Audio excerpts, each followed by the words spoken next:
आज हम करेंगे जैनिज्म और बुद्धिज्म।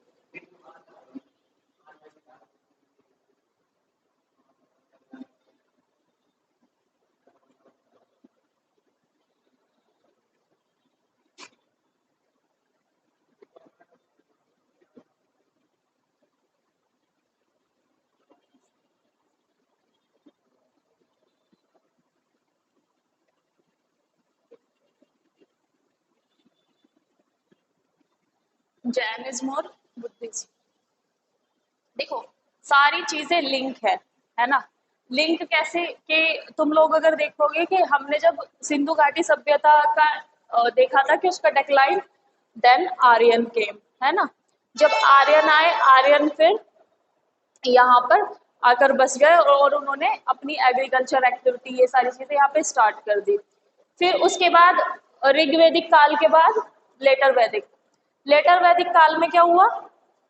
लेटर वैदिक काल में जो आर्यंस पहले नेचुरल जो गॉड होते थे उनकी वर्शिप करते थे, लेकिन लेटर ऑन फिर वही बहुत सारे रिचुअल्स आ गए, बहुत सारे यज्ञ, है ना। जैसे हमने कल भी देखे थे यज्ञ कौन कौन से थे, अश्वमेधा, वाजपेय और कौन सा था, एक और था, हाँ राजसूय। तो ऐसे ऐसे यज्ञ आ गए। अब तो रीजन क्या था? बुद्धिज्म और जैनिज्म आने का पहला जो रीजन था वो यही था कि जो इन यज्ञों में या फिर जो रिचुअल्स होते थे, है ना, कर्मकांड जिन्हें कहते हैं, वो जो रिचुअल्स होते थे उनमें जो मंत्र होते थे वो आम जनता को समझ नहीं आता था कि पंडित क्या कह रहे हैं। ठीक है। अभी तो जब आप लोग, अभी तो बहुत कम हो गया है, मीन्स अभी तो हम नॉर्मल हवन कराते हैं तो हमें पता होता है, हम पढ़े पढ़े हुए हैं वो सारी संस्कृत वगैरह, तो हमें पता है कि क्या कह रहे हैं। लेकिन उस समय, जिस समय कोई नहीं पढ़ा हुआ था, कोई नहीं था, तो जो वो मंत्र भी बोलते थे तो भी आम जनता को समझ नहीं आते थे। दूसरा अंधविश्वास कि जैसे कि बिल्ली रास्ता काट जाए, फेमस अंधविश्वास है कि बिल्ली रास्ता काट गई तो कुछ अपशगुन होगा। देखो ये सब हमारे यहाँ पे होता है, ऐसा कुछ नहीं होता रियल में। अगर तुम देखो ऐसा कुछ नहीं होता है। देखो अब बिल्ली अचानक रास्ता काट जाए वो तो बात अलग है, लेकिन जिन्होंने बिल्ली पाली हुई है, जो पालते हैं, उनका तो रास्ता रोज कटता होगा, वो सामने से जाती होगी, है ना। तो अंधविश्वास। तो 6th सेंचुरी में जो बुद्धिज्म और जैनिज्म का एडवेंट वो माना जाता है 6th century BC।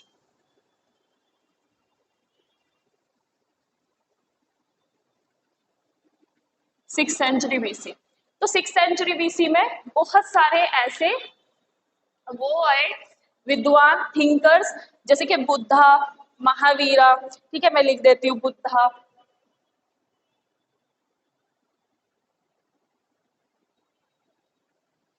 Buddha means Gautam Buddha, है ना। महावीरा यानी के महावीर जैन, महावीर जैन। ठीक है, अब महावीर जैन हो गए। और ये थे हिरेक्युलस,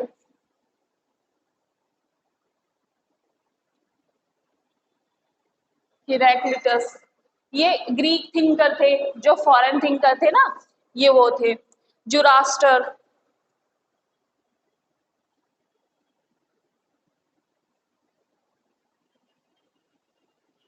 जुरास्टर, कन्फ्यूशियस,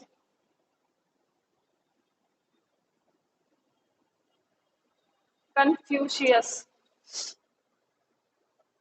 और लाओ से। देखो लाओ से जब तुम पढ़ोगे तो तुम बोलोगे कि इसमें टी है, लेकिन यहाँ पे टी साइलेंट है, इसे पढ़ेंगे हम लाओ से, लाओ से।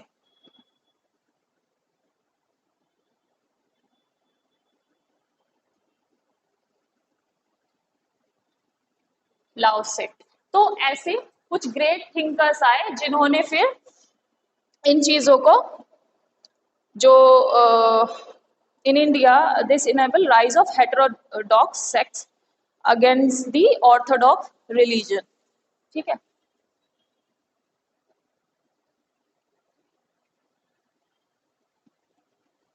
This enabled rise of heterodox। देखो हेटेरोडॉक्स वर्ड है ऑपोजिट किसका, ऑर्थोडॉक्स का।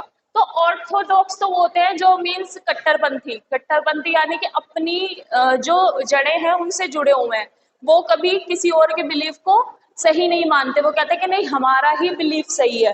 जैसे कि आपने अभी भी बहुत सारे कट्टरपंथी अभी भी प्रेजेंट वर्ल्ड में तो और ज्यादा उभर रहे हैं, बीच में थोड़ा लिबरलाइज हुआ था लेकिन अब और ज्यादा एक्सट्रीमिज्म आ गया है। तो अभी क्या है, तुम किसी से कहोगे ना कि नहीं भाई ये ऐसा नहीं है, इंडिया सेक्युलर कंट्री है, तो वो मानेंगे नहीं, कहेंगे कहाँ है इंडिया, सेक्युलर ही नहीं है इंडिया, इंडिया कहाँ से सेक्युलर है। तो ये फिर क्या करेंगे, दूसरे लोगों पे ब्लेम करेंगे कि ये लोग ऐसे करते हैं, हमारी कंट्री सेक्युलर कैसे हुई, हम ये सेक्युलर नहीं है तो हम सेक्युलर नहीं है। तो वो तुम किसी पे भी अपना बिलीफ थोपोगे ना या कहोगे उससे, वो मानेगा नहीं। तो ये ऑर्थोडॉक्स है। ऑर्थोडॉक्स सेक्ट क्या है, ये लोग क्या करते हैं, अपने में ही बिलीव रखते हैं, अपने से बाहर नहीं निकलते। जैसे कि कुछ मतलब सभी कम्युनिटी में कि लड़कियों को बाहर नहीं भेजना चाहिए, ये ऑर्थोडॉक्स सोच है कि बाहर नहीं भेजना चाहिए। लेकिन मैं तुमको इसमें लाइव एग्जांपल एक टर्की का देती हूँ। टर्की एक ऐसी कंट्री है जो कि नेगेटिव सेक्युलर है वहां पर, मतलब टर्की में क्या है, नेगेटिव सेक्युलरिज्म। देखो ऑर्थोडॉक्सी की मैं बात बताऊं तो टर्की लाइव एग्जाम्पल है उसका, बाकी वहां पे चाहे जो होता हो उससे मतलब नहीं है, लेकिन ये चीज वहां पर है।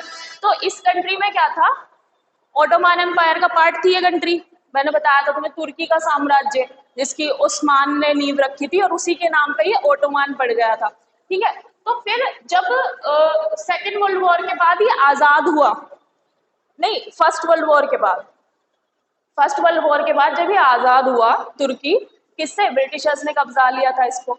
तो जब ये आजाद हुआ तो वहां पे जो इनके लीडर थे वो तो मुस्तफा कमाल पाशा, तो कमाल पाशा ने इसे सेक्युलर घोषित कर दिया। सेक्युलर मीन्स कि तुर्की का डेवलपमेंट यूरोपियन मॉडल के तहत होगा। ठीक है, यूरोपियन मॉडल मीन्स कि जैसे यूरोप में होता है ना, सेम वही चीज। और नेगेटिव सेक्युलरिज्म ऐसे कि हमारे देश में तो पॉजिटिव है, सभी को, सभी धर्मों को समान वो मिली हुई है राइट्स, लेकिन यहाँ पे क्या है, कोई भी अपना रिलीजन स्ट्रीट पे कहीं पब्लिक प्लेस कोई दिखाएगा नहीं कि वो किस रिलीजन से है, कोई नहीं शो करेगा। तो तुम तुर्की के पीपल को देखना, they resemble Britishers as Britishers, वे कभी भी तुम उसमें फर्क नहीं कर पाओगे कि ये जोइस है, ये क्रिश्चियन है या ये मुस्लिम है, उनमें किसी में कोई फर्क नहीं है। तो इस कंट्री में फिर क्या किया इन्होंने, विमेन्स को भी बहुत सारे राइट्स दिए।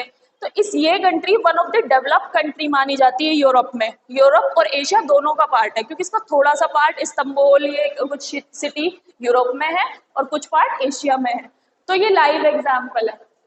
तो जो हेट्रोडॉक्स थे, हेट्रोडॉक्स वो थे जो कि इन सब चीजों से बाहर थे। ऑर्थोडॉक्स कौन थे, ऑर्थोडॉक्स इसका उल्टा है। This enabled rise of heterodox sect against orthodox.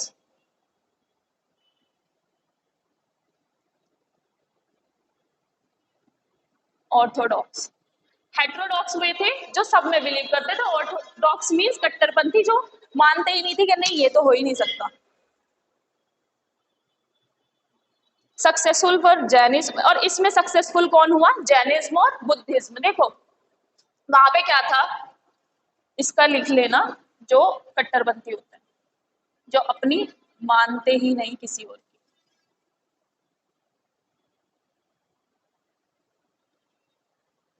जब वहां पे बुद्धिज्म और जैनिज्म के एडवेंट से पहले क्या था, 6th सेंचुरी में रिलीजियसली अनरेस्ट था। रिलीजियसली अनरेस्ट मीन्स कि जैसे मैंने बताया इतने सारे यज्ञ होते थे, और वो यज्ञ राजा महाराजा तो कर सकते थे बिकॉज उनके पास रिसोर्सेज थे।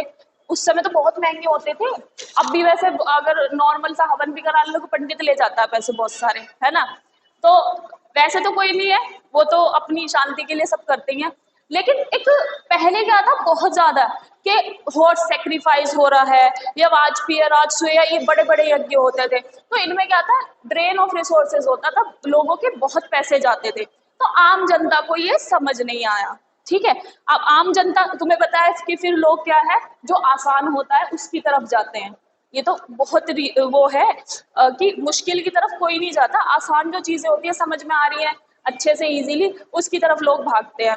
तो फिर बुद्धिज्म और जैनिज्म का एडवेंट हुआ, और उसमें इसके रीजन थे कि कॉज कौन कौन से थे राइज ऑफ।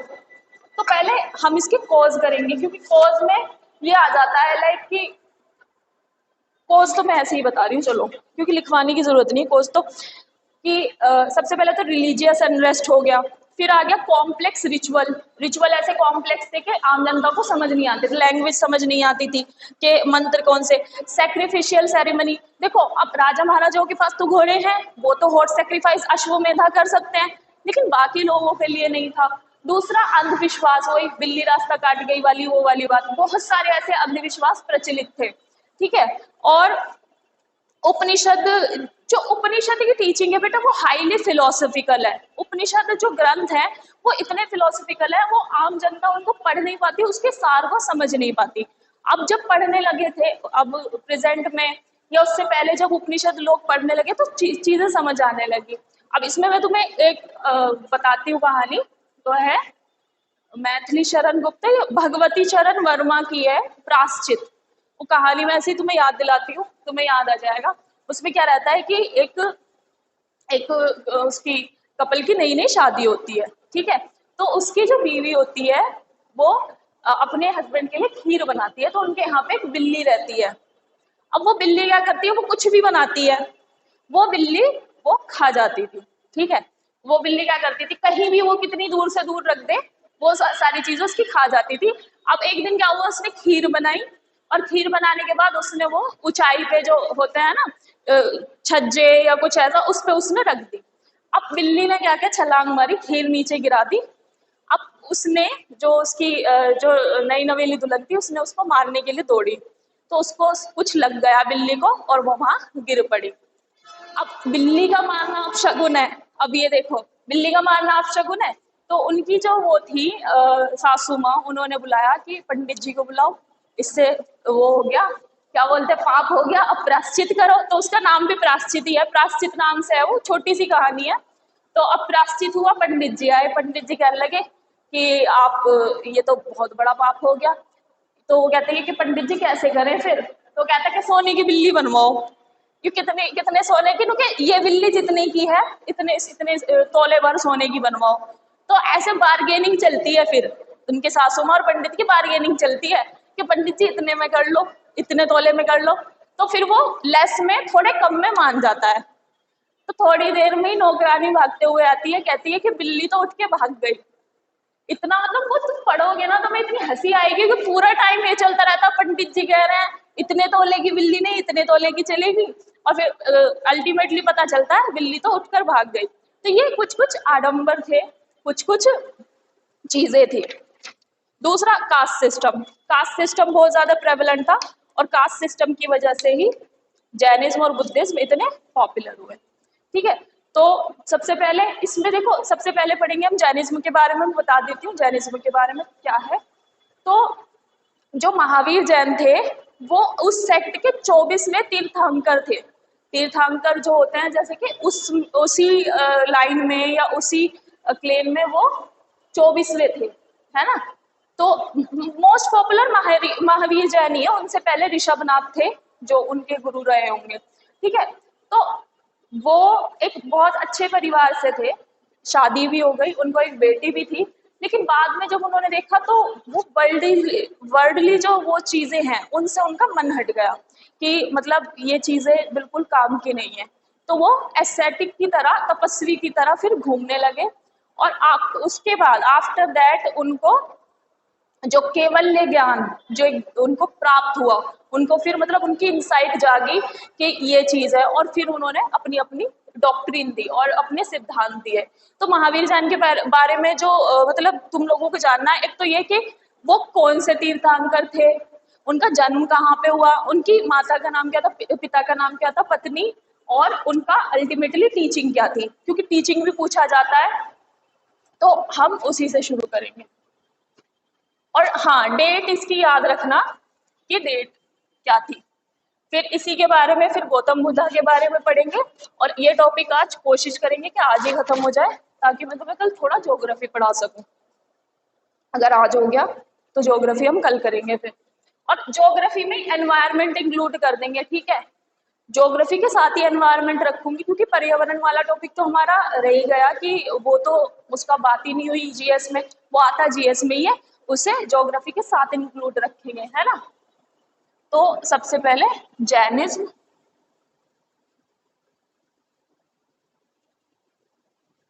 जैनिज्म। अब इसका इसकी डेट लिख लेना, इसकी थी 539 टू 467 बीसी।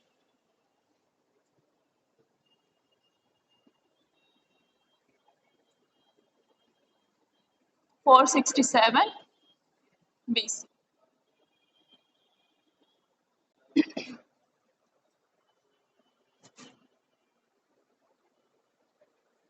तो इसमें पहले लिखना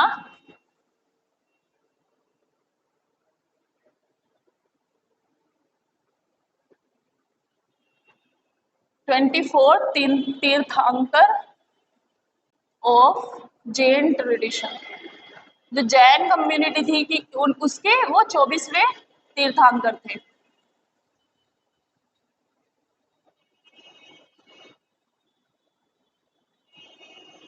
ये ओपन है ना, आज ज्यादा ही आवाज नहीं आ रही गाड़ियों की, है ना। आज शोर ज्यादा लग रहा है मुझे। बोनेट कुंड,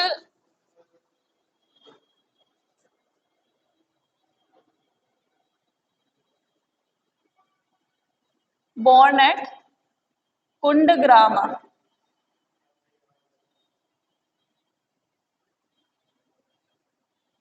Kundagrama near वैशाली।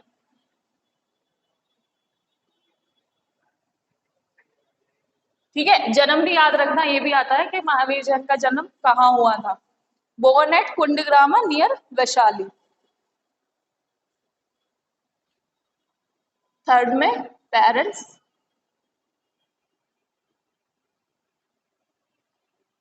इनके फादर का नाम था सिद्धार्था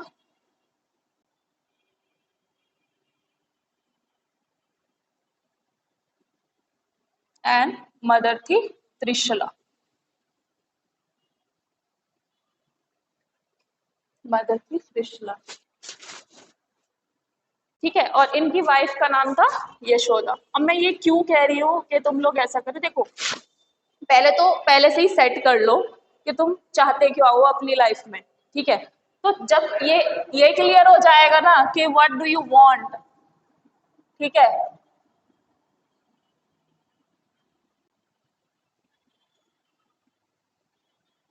क्या चाहते हो, ठीक है, कहाँ जाना चाहते हो या क्या करना चाहते हो, वो बस एक बार क्लियर हो जाए ना, फिर लाइफ आसान है, ठीक है। नहीं देखो, अगर तुमने यही है कि तुम्हें इसमें आना है, हाँ, ठीक है। हम्म। हम्म। हम्म। तो फिर मतलब लो लो का है तुम्हारा, लेकिन रहोगे इसी लाइन में, है ना। आना एडमिनिस्ट्रेशन में या पुलिस में, इसी में ही है ना। तो बस यही है कि एक बार यहाँ पे तुम्हारी क्लैरिटी होनी चाहिए कि तुम्हें ये चाहिए, फिर उसी क्षेत्र में करो। देखो मैंने बहुत सारे स्टूडेंट देखे हैं, वही 3 इडियट वाली आमिर खान वाली बात, कि आमिर खान क्या कहता है कि उसके करीना के फियांसे को, कि इसने पहले इंजीनियरिंग की और फिर जाके ये एमबीए कर रहा है, एमबीए करने के बाद फिर बैंक में जॉब कर रहा है। जब तुझे बैंक में ही जॉब करनी थी तो तूने एमबीए क्यों किया। तो वो वाली बात है कि तुम लोग वो चीज मत रिपीट करना। अगर तुम्हें किसी लाइन में रहना तो उसी लाइन में रहो, ये मत करना वही उसका कि बैंक, अगर तुम्हें बैंक में ही जॉब करनी है तो टेक अप कॉमर्स, बीकॉम करो, एमकॉम करो, या फिर उसके बाद जाओ, ठीक है। बैंक में अगर तुमने जाना है, कॉमर्स से अच्छा ऑप्शन नहीं हो सकता। प्लस उसके साथ साथ तुम्हारा टैली और जो जो भी अकाउंटेंट वाला काम होता है, वो सारा चीज तुम्हारी क्लियर होनी चाहिए। लेकिन अगर तुम्हें जाना ही नहीं है तो मत जाओ। फिर क्या है, क्लियर हो जाओ कि आना एडमिनिस्ट्रेशन में ही है ना, लॉ में ही आना है या इसमें ही लाइन में आना, तो इसी में ही रहना, फिर कहीं मत जाना। अपॉर्चुनिटी इसमें इतनी है कि तुम करते करते थक जाओगे। मैं बताती हूँ तुमको क्या होती है, जैसे कि कुछ लॉ फॉर्म होती हैं, है ना, पता है ना लॉ फर्म क्या होती है, कि ये जो है ना बड़े बड़े एनसीएलटीज के जो डिस्प्यूट होते हैं, वो नेशनल इसका फुल फॉर्म है एनसीएलटी। एनसीएलटी के जो डिस्प्यूट होते हैं ये टेकअप करती है। मींस जैसे कोई बिजनेसमैन है, ठीक है, उसका कोई बैंकरप्सी का इशू हो गया, बैंकरप्सी मींस उसकी कंपनी दिवालिया हो गई, या उसने किसी पर क्लेम कर रखा है केस के लिए, तो ये केस 1 या 2 लाख के नहीं होते, करोड़ों में होते हैं। अब यहाँ पे उस लॉ फर्म में तुम काम करोगे, वो पर्टिकुलर केस तुम्हारे पास आएगा, तुमने वो केस सॉल्व कर दिया, उसको उसके पैसे दिला दिए, तो तुम्हारी जो फर्म में सैलरी है वो तो है ही है, ठीक है, उसके साथ साथ जो भी बेनिफिट होगा वो भी तुम पर आएगा अगर तुमने उसे अच्छे से किया है। तो लॉ फर्म में अब कोऑपरेट में बहुत स्कोप है लॉ का, ठीक है। प्लस एलएलएम करते ही, एलएलएम करोगे ना, अगर मतलब मैं लॉ का बता रही हूँ, और भी ऐसे हैं कि एलएलएम करोगे, एलएलएम के बाद तुम्हारा 30-35,000 तो कहीं नहीं गया अगर तुमने अच्छे से एलएलएम किया और तुम किसी भी कॉलेज में पढ़ा रहे हो। फैकल्टी की इतनी डिमांड है अभी कॉलेज में, खुद हमारे कॉलेज में बहुत कम टीचर्स थे, एमएमएच कॉलेज गाजियाबाद, है ना, अभी कुछ टीचर आए थे लेकिन अभी भी वहां पे स्टाफ की कमी है, तो वो लोग भी ट्यूटर के तौर पे अपॉइंट करते हैं। और इसके साथ साथ देखो ये तो हो गई लॉ की बात, लॉ में फिर तुम लॉ फर्म ज्वाइन कर लो या तुम एडवोकेसी करो, ठीक है, एडवोकेसी में भी स्कोप है। फिर आता है जज या जुडिशरी, ठीक है। तो अब जुडिशरी अभी पीसीएसजे गया है, अगर तुम लग के तैयारी करोगे तो इसे भी निकाल लोगे, ये सारी चीजें तुम्हें वहां सब जगह काम आएंगी। एक बार तुम यहाँ से बेस बना के चलोगे ना अपना, फिर तुम डिफरेंट डिफरेंट एग्जाम में बैठना, जो तुमको सूट करे वहां पे देना एग्जाम अच्छे से, और बस क्लियर हो जाना कि हाँ मुझे इसमें जाना है या नहीं। और फिर जुडिशरी के साथ साथ देखो इसमें स्कोप है कि तुम वो करो, इसमें मास्टर्स करो, और मास्टर्स करने के बाद अगर तुम चाहते हो तो नेट दे दो, और नेट के बाद तुम्हारी प्रोफेसर की, नेट में एक चीज होती है जेआरएफ, ठीक है। अगर तुम्हारे मार्क्स ऐसे हैं कि वो जेआरएफ को क्वालिफाई कर रहे हैं तो तुम्हारी वहीं पे गवर्नमेंट सैलरी देना स्टार्ट कर देती है, जस्ट तुम क्वालिफाई कर लेते हो जब नेट। लेकिन वो बहुत लंबी कहानी है, पहले तुम ग्रेजुएशन करोगे, फिर एलएलएम करोगे, देन तुम नेट करोगे, तो वो बहुत लंबी कहानी है। तो इसलिए अपना ऐसे ही करो कि जैसे ग्रेजुएशन हो तभी कोई ना कोई जॉब तुम्हारी हो जानी चाहिए कहीं पे, है ना, सो दैट कि तुम आगे का फिर सोच सको। तो ये चीज मैं बता रही हूँ। अब ये तो हो गई तुम्हारी लॉ की।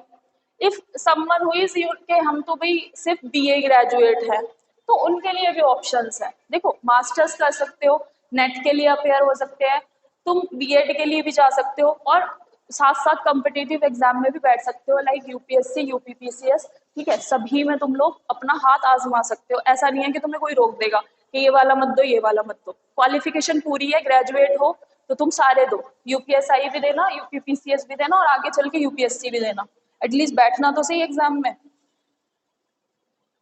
तो इनकी वाइफ का नाम था यशोदा, और इनके एक बेटी भी थी प्रैक्टिसिंग यशोदा एंड डॉटर। तो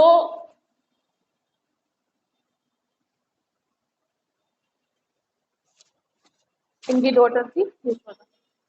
एडवोकेसी बहुत अच्छा प्रोफेशन है, अच्छा मीन्स के तुम जितना चाहो कर सकते हो, तुम्हारे पे जोली एलएलबी वाला सीन है, ठीक है, वो सच है जोली एलएलबी। मतलब देखो जोली एलएलबी में यहाँ पे ये नहीं कह रही, Akshay Kumar was a great advocate उसमें, है ना, अच्छा था ना, बस थोड़ा सा हमको रेगुलरली वो चीजें करनी पड़ेंगी। लाइक अगर कोई केस आया तो अपने क्लाइंट को सेटिस्फाई करना हमारी ड्यूटी होती है, फिर उसको उसके केस को जज के सामने जज को कन्विंस करना पड़ता है, ठीक है, जज कन्विंस हो जाए तो यही है। फिर उसमें हमारे एडवोकेसी में ना 3C होते हैं। अब इसमें ऐसे ऐसे मत लेना कि क्या बोल रही हैं। 3C, एक तो होता है कन्विंस, अगर कन्विंस नहीं हो पाए जज तो क्या करेंगे हम, कंफ्यूज। तुम लोग लॉ नहीं कर रहे लेकिन अगर कभी करोगे तो देखना। और थर्ड होता है, ये वाला सी हम बहुत कम यूज करते हैं लेकिन वाइडली यूज होता है, करो, ठीक है। तो ये मतलब मैं तुम्हें ऐसे नहीं सिखा रही हूँ, लेकिन मैं तुम्हें बता रही हूँ कि ये चलता है। कन्विंस करो, कन्विंस नहीं हो जाए तो उसे कंफ्यूज करो। कंफ्यूज मीन्स उसे लॉ के जो पॉइंट है उनमें ऐसे उलझा दो कि वो तुम्हारे फेवर में डिसीजन दे दे, और नहीं हो सकता तो फिर ये बिल्कुल रेयरली यूज होता है, और ये ज्यादातर बड़े लोगों की कहानी है, जिनके पास पैसा होता है वो यूज करते हैं और छूट जाते हैं बाहर, है ना। तो ये है, लेकिन हमें क्या लेना है, कोई छूटे ना छूटे, हमें सिर्फ अपने इनकम से मतलब होना चाहिए। मतलब देखो सब जगह यही है। अब देखो 30 ईयर की जो इनकी एज थी, मिटा देती हो नहीं तो कहेंगे कि बच्चों को गलत पढ़ा रही है। मतलब मैं तुम लोगों को इसलिए बता रही हूँ, you have to be clear अभी से। अगर अभी क्लियर रहोगे ना तो वो गलती नहीं करोगे। जैसे मैंने अभी बहुत बच्चे देखे, बीटेक कर लिया और 15-20 हजार की भी नौकरी नहीं मिली है, कहीं 10-15 हजार की किसी जगह पे काम करते हैं। तो ये चीज नहीं होनी चाहिए। तुम अब इतनी अपने आप को इतना पॉलिश कर लो कि तुम्हारी डिमांड मार्केट में हो, तुम्हें लोग बुलाएंगे, भाई हमारे यहाँ पे काम कर लो आके, ऐसा करो। तो 30 ईयर्स के बाद वो क्या बन गए, एस्थेटिक। अब एस्थेटिक का हिंदी में कहते हैं बेटा तपस्वी, वो बन गए तपस्वी। उनका वर्ल्डली जो प्लेजर प्लेजर था, यानी कि दुनिया की जो क्या कह सकते हैं मोह माया थी, उनसे उनका ध्यान उठ गया, एंड तपस्वी बन गए, एंड वंडर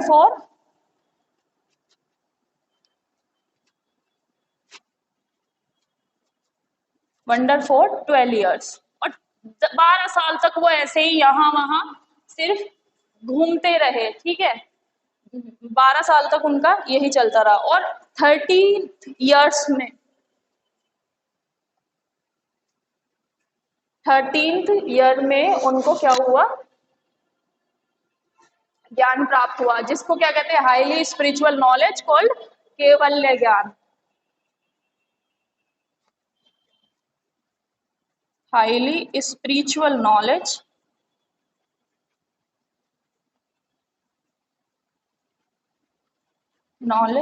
केवल्य ज्ञान।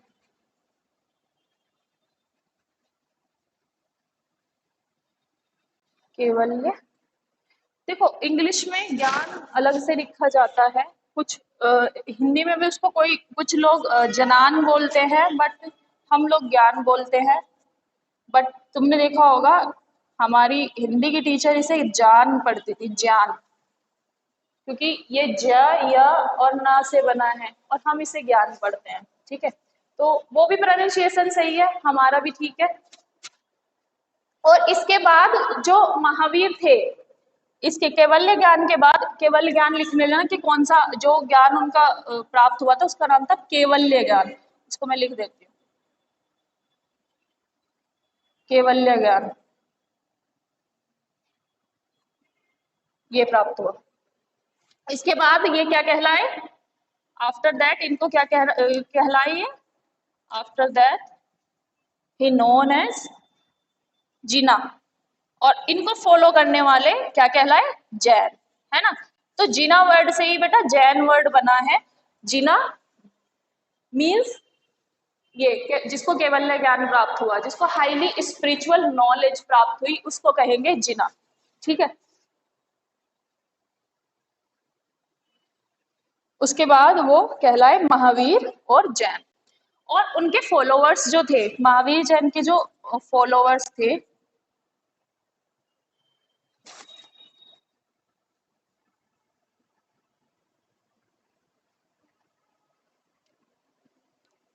फॉलोअर्स को Jain.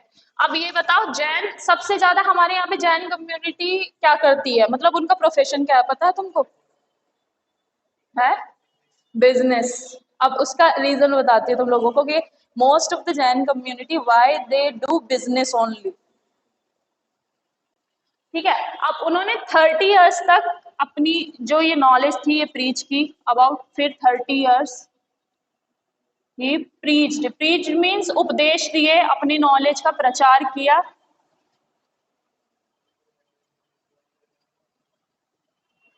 Preach his knowledge. 30 years तक उन्होंने अपनी इसका प्रचार किया।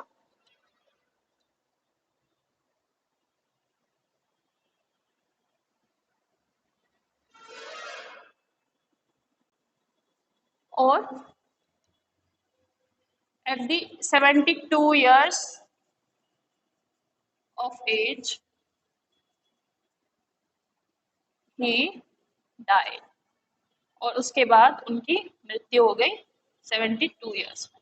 देखो अभी हमें लग रहा है कि इन रिलीजन का कोई महत्व है या नहीं, लेकिन इन रिलीजन का बहुत महत्व था उस समय पर, जब इतना ज्यादा अंधविश्वास और बाह्य आडंबर प्रचलित थे हमारे समाज में।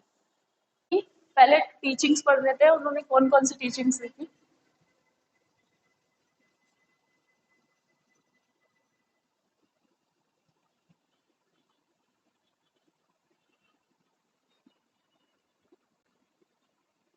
तो उनकी जो टीचिंग थी उनको कहते थे थ्री या त्रिरत्न, त्रिरत्न या त्रिरत्न। ठीक है, त्रिरत्न में इन्होंने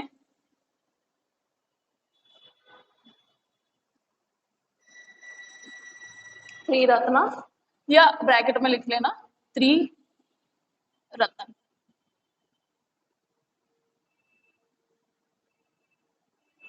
अब इसमें इन्होंने त्रिरत्न में क्या क्या था बेटा? राइट फेथ,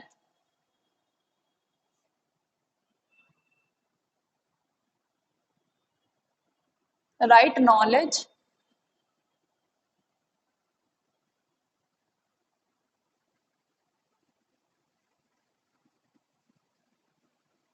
और right conduct.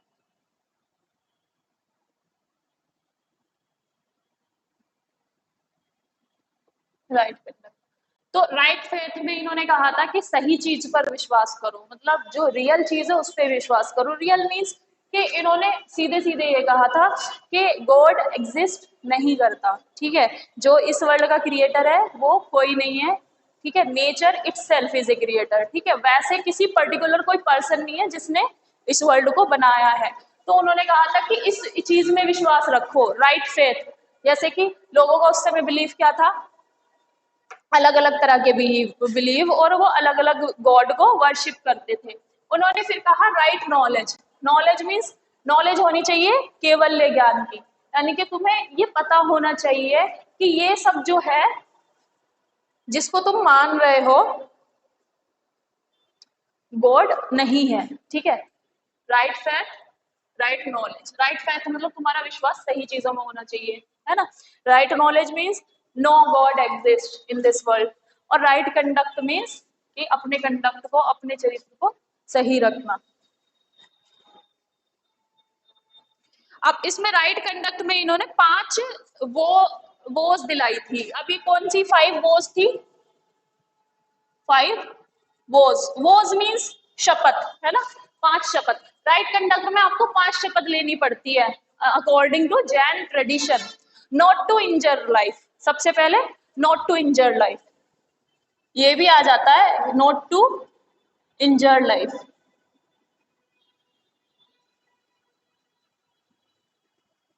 Not to injure life, सबसे पहला, किसी भी जीवित वस्तु को आप नुकसान नहीं पहुंचाओगे।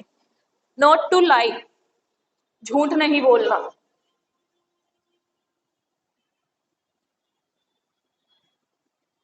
नॉट टू लाई, झूठ नहीं बोलना है। नॉट टू स्टील, अस्तेय जिसे कहते हैं, अस्तेय मीन्स चुराना, चोरी करना, है ना। नॉट टू स्टील, चोरी नहीं करना। Not to steal and not to acquire property, ये इसके भी विरुद्ध थे कि आप प्रॉपर्टी एक्वायर मत करो, मतलब जमीन ये सब, नॉट टू एक्वायर प्रॉपर्टी।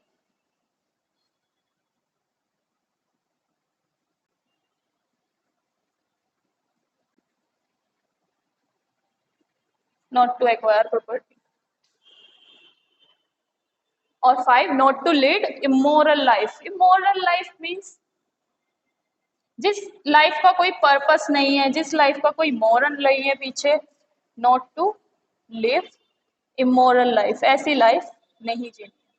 देखो मैं तुम लोगों को इसमें एक प्रैक्टिस बताती हूँ, इमोरल लाइफ। अब वो कौन सी प्रैक्टिस होती है, इसी में ही लिख दे रही हूँ, संथारा। कभी नाम सुना है संथारा? ये तो सुना होगा कि Jain, in the Jain tradition, जब उनको लगता है कि उनकी एज आ गई है, ठीक है, एज मीन्स जो मृत्यु की एज उनके पास आ गई है, तो वो अपने आप को एक रूम में कन्फाइन कर लेते हैं। ये ट्रेडिशन है ना। और कन्फाइन करने के बाद वो क्या करते हैं, अपने आप को सेल्फ टॉर्चर मीन्स खाना पीना बंद, उसके बाद अल्टीमेटली दे डाई। मीन्स ये इनके ट्रेडिशन में है। सुना है कभी? कभी नहीं, संधारा के बारे में कभी नहीं सुना? बहुत पॉपुलर है। अभी सुप्रीम कोर्ट में भी इसकी राजस्थान 2006 में ये केस चला था। राजस्थान गवर्नमेंट ने स्टे लगा दिया था कि ये तो अटेम्प्ट टू सुसाइड है, आप ये प्रैक्टिस मत करो, ये तो अटेम्प्ट टू सुसाइड है। स्टे लगा दिया कि आप अपने आप को एक रूम में बंद कर रहे हैं, खाना पीना आपने छोड़ दिया है और आपकी डेथ उस समय हो जा रही है। तो इसके कुछ लोगों ने मतलब इसको वो किया कि आप तो मतलब ये अटेम्प्ट टू सुसाइड है, मतलब एक तरह से आत्महत्या ही तो हुई। तो कोर्ट ने स्टे कर दिया कि आप नहीं कर सकते ये। फिर they went to supreme court. अब what supreme court has said कि देखो, हमारे आर्टिकल 25 ऑफ इंडियन कॉन्स्टिट्यूशन, ये सब हम जब फंडामेंटल राइट आएगा ना तब पढ़ेंगे। मैं लिंक इसके लिए कर रही हूँ क्योंकि ये बहुत जरूरी था। उन्होंने कहा फ्रीडम ऑफ रिलीजन, हमारे कॉन्स्टिट्यूशन में रिलीजन की फ्रीडम दी गई है, ठीक है, फ्रीडम ऑफ रिलीजन। तो then supreme court has said कि संथारा प्रैक्टिस जो है it's part of their religion, ये महावीर जैन के टाइम से चलती आ रही है, ठीक है, तो आप नहीं रोक सकते इसे। जो अचानक से कोई इस तरह की चीजें करने लगा है तो उस पे तो स्टे लगाया जा सकता है, लेकिन this is part of their tradition. As कि जैसे सिख में टर्बन पहनना और जो 5 चीजें वो अपने साथ रखते हैं, किरपान रखते हैं, कड़ा, ये सारी चीजें उनके ट्रेडिशन का पार्ट है, जैसे ही संथारा भी इनके रिलीजन का पार्ट है। तो इसलिए राइट टू फ्रीडम, जो फ्रीडम ऑफ रिलीजन है, उसके तहत सुप्रीम कोर्ट ने कहा कि नहीं, ये इनके रिलीजन का पार्ट है, तो संथारा पे बैन नहीं किया। बाकी बैन करने के लिए कहा जा रहा था कि बैन कर दो। तो ये कुछ कुछ चीजें होती रहती है और ये चीजें तुम्हें पता होनी चाहिए बस, ठीक है। अब इनके इनके अकॉर्डिंग ना जो एनिमेटेड और अनएनिमेटेड चीजें सब में लाइफ थी। सब में लाइफ मतलब इनके हिसाब से, जो इनकी डॉक्ट्रिन के अकॉर्डिंग, प्लांट और एनिमल के साथ साथ अगर सॉइल है तो सॉइल में भी लाइफ है। एग्रीकल्चर भी इनके ट्रेडिशन के हिसाब से प्रोहिबिटेड था। एग्रीकल्चर में कृषि, खेती मत करो, क्योंकि अगर खेती करोगे तो प्लफिंग होगी सॉइल की, और सॉइल में छोटे छोटे बैक्टीरिया, जीव जंतु, वो सारी चीजें रहती हैं, तो उनको हार्म होता है। इसलिए एग्रीकल्चर भी इनके यहाँ पे प्रोहिबिटेड था, ठीक है।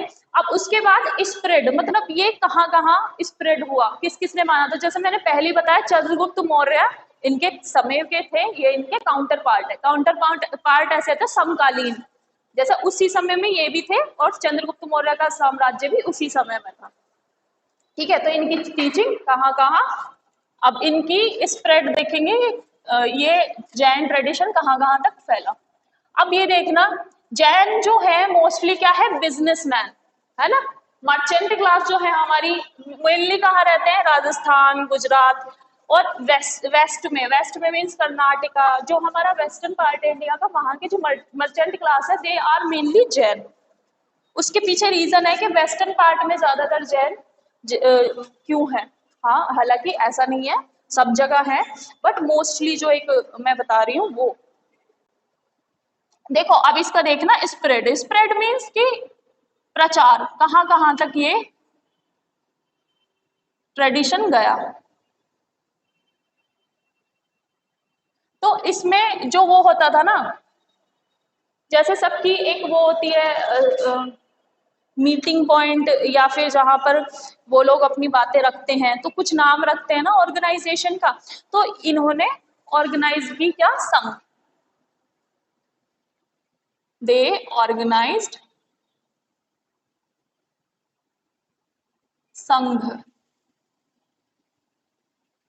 ठीक है, Sangh, to preach his teaching. Preach means पढ़ाना या उपदेश देना, preach his teachings. Sangh organize की। अब संघ में विमेन और मैन दोनों पार्ट थे, दोनों ही हिस्सा लेते थे। तो विमेन या बोथ लिखना, both man and women, man and women were part of Sangh.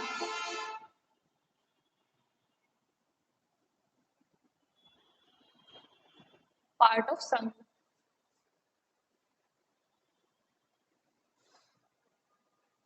ये स्प्रेड हुआ rapidly, spread rapidly.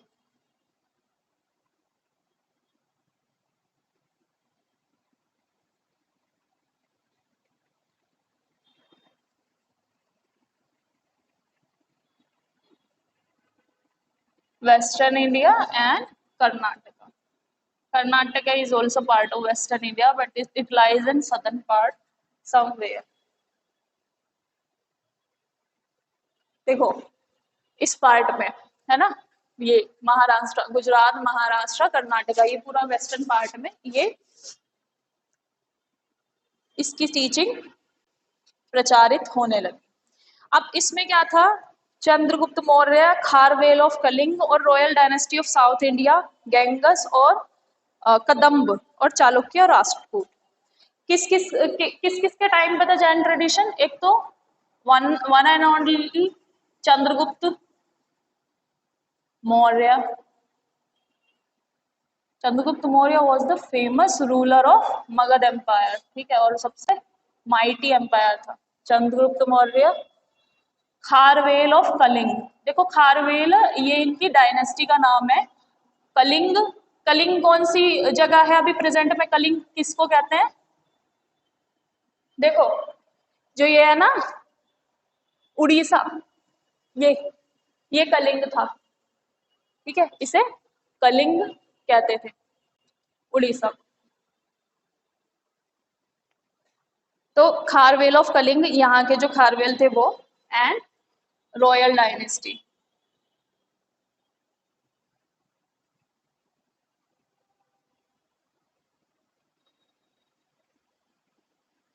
Ganges, Ganges मतलब जो गंगा नदी के ग्रेट प्लेन्स में जितनी भी डायनेस्टीज थी, और साउथ में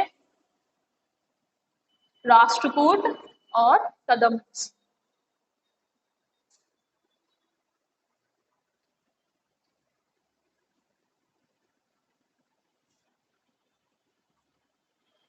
तो कोई आया? कदम्बस,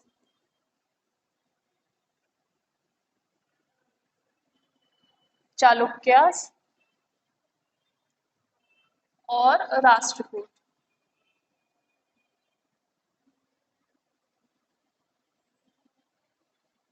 राष्ट्रकूट, ठीक है, यहाँ तक थे।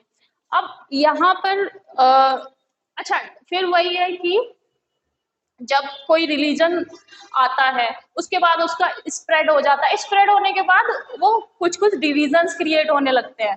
डिविजन्स मीन्स किसी की ओपिनियन कुछ हो जाती है, किसी की ओपिनियन उससे अलग हो जाती है। तो इसमें भी यही हुआ कि 4th सेंचुरी के एंड में, at the end of 4th century, 4th century, great plains यानी जो गंगस वाला एरिया था वहां पर क्या आया था? फेमेन। अब फेमीन क्या है? फेमीन किसे कहते हैं? अकाल। अकाल मीन्स खाद्य, पानी, इन सब चीजों की कमी होगी, फेमीन हो गया। अब फेमीन की वजह से जो कुछ वहां के थे जैन मंक्स, जैसे कि भद्रभागु, चंद्रगुप्त मौर्य, तो इसमें नाम भी लिख लेना बेटा। फेमीन्स हुआ तो some of the Jain monks, Jain monks, monks किसे कहते हैं बेटा? भिक्षुक, है ना। ये हम जब वो पढ़ेंगे ना बुद्धिज्म, उसमें भी मंक्स ही बोलते हैं, भिक्षुक। मंक्स को बोलते हैं भिक्षुक, जो जैन को अडॉप्ट कर लेते हैं उसके बाद उन्हें भिक्षुक कहते हैं। तो कुछ जैन मंक्स जैसे कि भद्रभागु,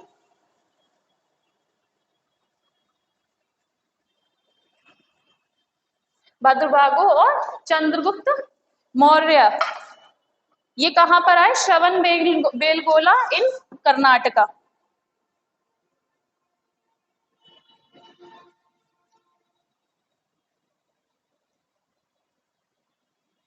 भद्रभागु एंड चंद्रगुप्त मौर्य।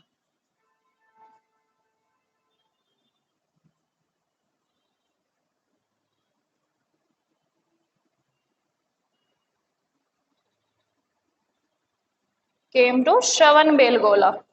अब वो श्रवण बेलगोला कहाँ पर है? कर्नाटका में, याद रखना।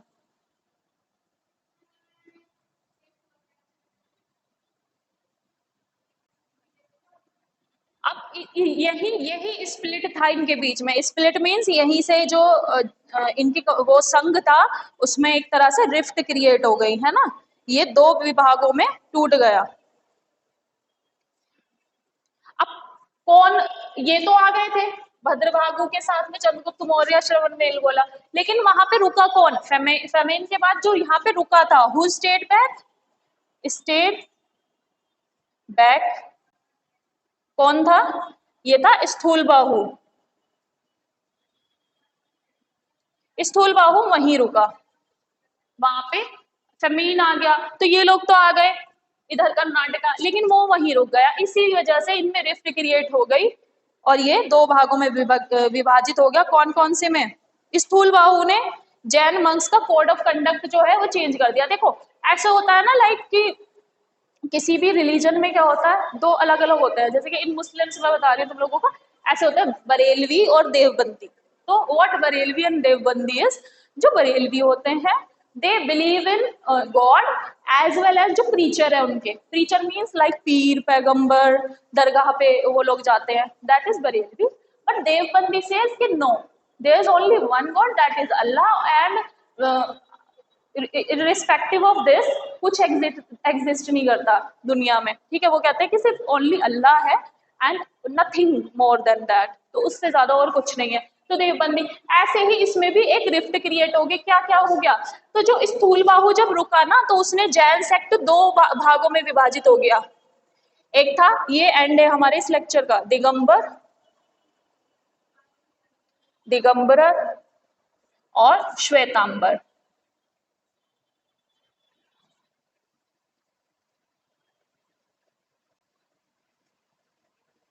अब who is Digambara, who is श्वेतांबरा? देखो श्वेतांबर एक तरह से तुम कह सकते हो जो सफेद रंग के कपड़े पहनते हो। श्वेतांबर मीन्स सफेद रंग के कपड़े पहनने वाले, है ना। और श्वेतांबर तो व्हाइट क्लेड हो गए, दिगंबर हो गए स्काई क्लेड। तो इनको तो कहते थे व्हाइट क्लेड,